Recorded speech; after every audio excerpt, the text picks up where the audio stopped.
기생충이 그 아카데미상을 받고 BTS가 저렇게 지금 전 세계적으로 이렇게 뜨고 하는 것들이 우리 정부가 도와줘서 그런 건가요?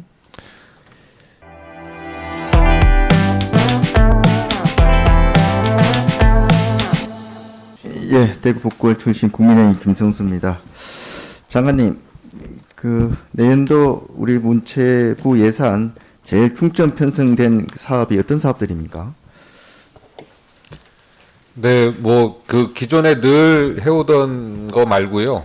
이번에 이제 새롭게 좀 의원님들께 도움을 요청하고 반드시 통과시켜야 될 예산은 지방균형 문화예술에 대한 지방균형 발전 차원의 예산을 더 올렸습니다. 하여튼 지역에 거주하는 그런 우리 국민들의 그 문화 향유 혜택을 균등하게 하는 그런 부분도 각별히 좀 신경을 쓰셔야 될 테고, 또 최근에 이제 갈수록 그 문화 콘텐츠 산업이 그런 IT 또 정보기술 발전에 따라서 이렇게 급속도로 발전하고 있기 때문에 지금 그런 사업들, 기존의 실감 콘텐츠에 또 메타버스와 관련된 이런 예산들이 지금 새롭게 편성이 됐죠. 예, 그렇습니다. 이 방향성은 저는 뭐 당연히 이제 공감을 하고, 저도 그런 부분을 집중적으로 좀 육성 지원해야 된다는 데는 동의를 합니다만은, 편성된 예산들을 보면은 조금 그 문제를 제기하지 않을 수 없습니다. 지금 올해, 내년도가 아닌 올해 지금 실감 콘텐츠 관련 예산이 얼마나 편성되었었죠?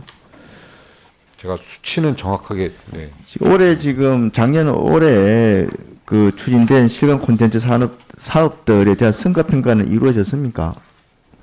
네, 성과는 상당히, 예, 평가를 어떻게 했는지 모르겠는데 성과는 상당히 좋습니다. 어떻게 했는지 모르는데 되게 평가를 좋다고 얘기할 수 있습니다. 예, 실제로 그 저희가 뭐 평가 지표를 통해서 한 게 아니고. 자, 그리고 장관님, 내년도에 예산이 지금 실감 콘텐츠 관련 사업과 예산이 얼마나 지금 돼 있습니까? 내년도는 이제 5년간 이제 1,861억. 내년도 예산에만. 예, 예, 620억입니다. 내년도 메타버스 예산 얼마나 지금 신규로 지금 편성됐습니까? 240억 정도입니다. 204억 정도죠. 204억. 예. 그런데 그 메타버스 내에 그 사업들하고 실감 콘텐츠 사업들하고 굉장히 이게 차별성이 없거나 중첩적으로 보이는 것들이 많이 있어요. 그 부분. 네, 그 부분은 제가 말씀을 좀 드리면요. 실감형은 기존의 어떤 문화예술을 실제로 그 부분에 기술에 대해서 저도 융합시키는 내용을 거고요. 분석했으니까 특별히 제가 이게 답변 안 드려도 되고요. 예. 뭐냐면은 기존의 실감 콘텐츠 사업들에 대한 다 메타버스하고 기존의 실감 콘텐츠 사업들은 연결되는 겁니다. 그런데 기존 사업들에 대해서 성과 평가나 측정이나 또 향후 어떤 식으로 가져갈 것인가 하는 문제하고, 이 부분을 또 메타버스 사업으로 연계시켰을 때 어떻게 할 것이냐, 이런 데 대한 내용들이 제대로 지금 점검 정리가 안 되어 있다는 거예요. 하여튼 그런 부분에 대해서 좀 사업들을 정리할 필요가 있다는 말씀을 드리고, 또 그 외에 보면은 좀 불효불급한 예산들, 지금 코로나로 굉장히 어려운 상황 아닙니까? 그런데 이제 K컬처, K브랜드 마케팅, K브랜드 홍보, 이런 것들 일회성, 행사성 사업들이 또 많이 들어가 있어요. 이게 그렇게 시급한 사업들입니까? 네, 그 부분은 지금 한류가 정말 어느 의원님이 말씀하신 것처럼 물 들어올 때 노져라.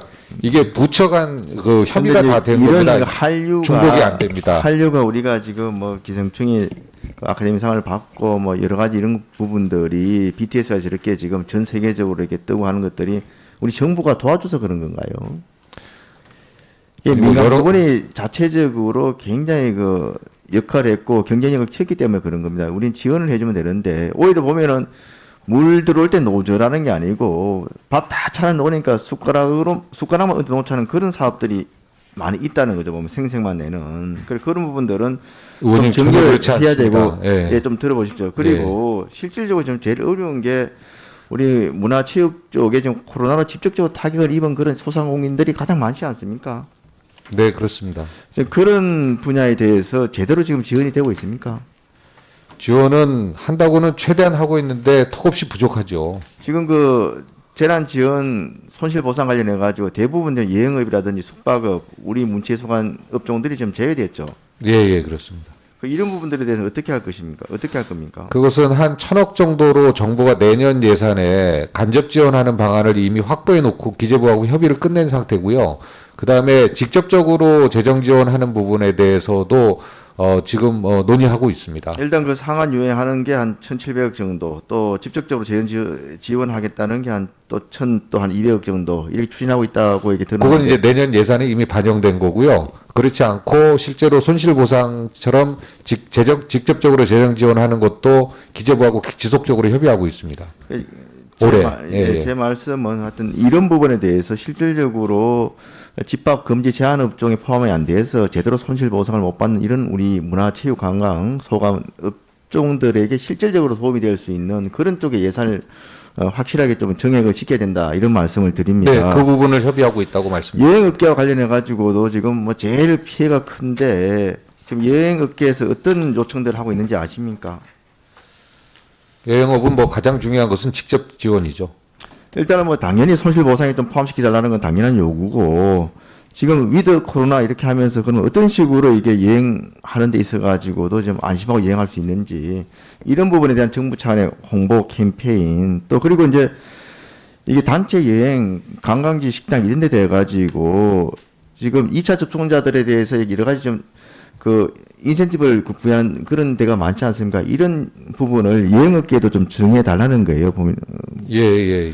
그리고 이제 그 중소 여행사들 같은 경우에는 다 내보내고 가족들이 이렇게 남아있는 그런 업체들이 대부분인데 이런 가족들도 실질적인 그 고용 유지 지원을 받을 수 있도록 해달라면 몇 가지 요구들이 있습니다. 이런 부분도 각별히 좀 챙겨주기 바랍니다. 네, 알겠습니다.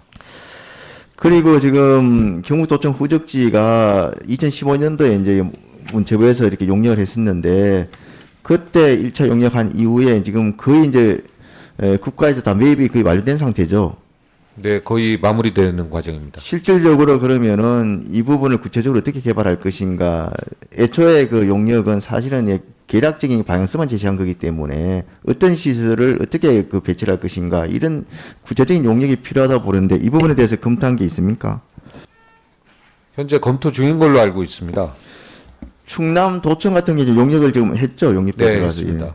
사실은 그때 충남도청하고 경북도청하고 같이 이게 진행이 됐던 부분입니다. 충남도청이 그런 그 사직 유적이라서 그래서 문체부에서 이렇게 그 당시에 용역을 했던 부분이고 그래서 이미 충남도청에서는 그 부분에 대해서 용역을 했기 때문에 우리 그 경북도청 후적지에 대해 가지고도 아주 그 대구에서 굉장히 요지에 있고 위치가 좋습니다. 그렇기 때문에 최근에 이야기되고 있는 이건희 컬렉션 관련된 그런 국립근대미술관이라든지 아니면 뭐 그 대구가 뮤지컬 또 오페라 이런 쪽에 지금 한 수년간 20년 가까이 이렇게 쭉 이렇게 국제 경쟁력을 키워오고 있기 때문에 그런 쪽에 좀 더 관련되는 시설물을 입지한다든지 어쨌든 내년도 예산 꼭 여기 용역비라도 좀 담아서 그런 구체적인 계획을 수립할 수 있도록 추진해 주길 부탁을 드립니다.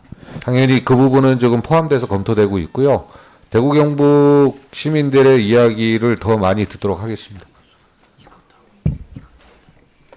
예, 김성수 의원님 수고하셨습니다. 다음은